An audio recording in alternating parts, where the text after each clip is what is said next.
ಅಭಿವೃದ್ಧಿ ವಿಷಯದಲ್ಲಿ ಸುಮ್ಮನಿರುವುದಿಲ್ಲ.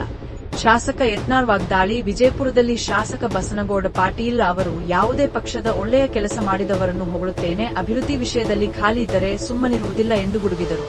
ಹಿಂದೆ ಸಚಿವ ಎಂಬಿ ಪಾಟೀಲ್ ಅವರು ಜಿಲ್ಲೆಗೆ ನೀರಾವರಿ ಕ್ಷೇತ್ರದಲ್ಲಿ ಅಭಿವೃದ್ಧಿ ಮಾಡಿದಾಗ ಹೊಗಳಿದ್ದೆ. ಮುಖ್ಯಮಂತ್ರಿ ಸಿದ್ದರಾಮಯ್ಯನವರು ಜನಪರ ಆಡಳಿತ ನೀಡಿದಾಗಲೂ ಹೊಗಳಿದ್ದೆ. ಅಭಿವೃದ್ಧಿಗೆ ವಿರೋಧ ವ್ಯಕ್ತಪಡಿಸಿದವರನ್ನು ಬಹಿರಂಗವಾಗಿ ವಿರೋಧಿಸಿದ್ದೇನೆ ಎಂದು ಅವರು ಹೇಳಿದರು. ಕೆಲವೊಂದು ಮಂದಿ ಹೊಯ್ಕೋತಾರ ನಮಗೆ ಸಿದ್ದರಾಮಯ್ಯ ಏಜೆಂಟ್ ಅಂತ. ನಾ ಎಂದೂ ಅವ್ರ ಬಳಿ ಹೋಗಿಲ್ಲ ಮುಖ್ಯಮಂತ್ರಿಗಳಲ್ಲಿ. ಆದ್ರೆ ಅವ್ರು ಒಳ್ಳೇದು ಮಾಡಿದಾಗ ಅವಾಗ ಕೆರೆ ತುಂಬ ಕಾರ್ಯಕ್ರಮ ಮಾಡಿದ್ರು. ಬೇಗಂ ತಲಾಬ್ ಕೆರೆಯಲ್ಲಿ ತಾವು ಮುಖ್ಯಮಂತ್ರಿ ಇದ್ದಾಗ ನಾ MLC ಆಗಿದ್ದೆ. ಅವಾಗೂ ನಿಮ್ಗೆ ಅಭಿನಂದನೆಗಳನ್ನು ಧನ್ಯವಾದಗಳನ್ನು ನಾನು ಸಲ್ಲಿಸಿದ್ದೇನೆ.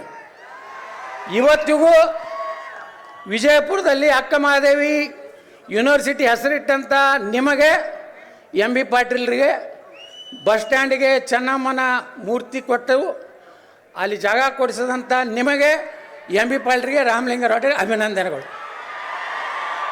ಇದಕ್ಕೇನು ರೊಕ್ಕ ರೂಪಾಯಿ ಬೇಕಾಗೋದಿಲ್ಲ. ಇದಕ್ಕೇನದು ಪುಕ್ಸಟ್ ಧನ್ಯವಾದ ಹೇಳೋಕ್ಕೇನು ರೊಕ್ಕ ಬೇಕಾ?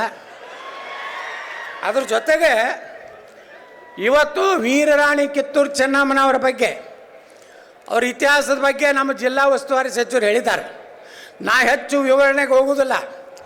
ಆದರೆ ಇನ್ನೊಂದು ವಿಚಾರವನ್ನು ನಿಮ್ಗೆ ಹೇಳಬೇಕು. ಇಲ್ಲಿ ಸಂಗೊಳ್ಳಿ ರಾಯಣ್ಣನ ಪೂರ್ವಜರು ಬಿಜಾಪುರ ಜಿಲ್ಲೆ ಅವರೇ.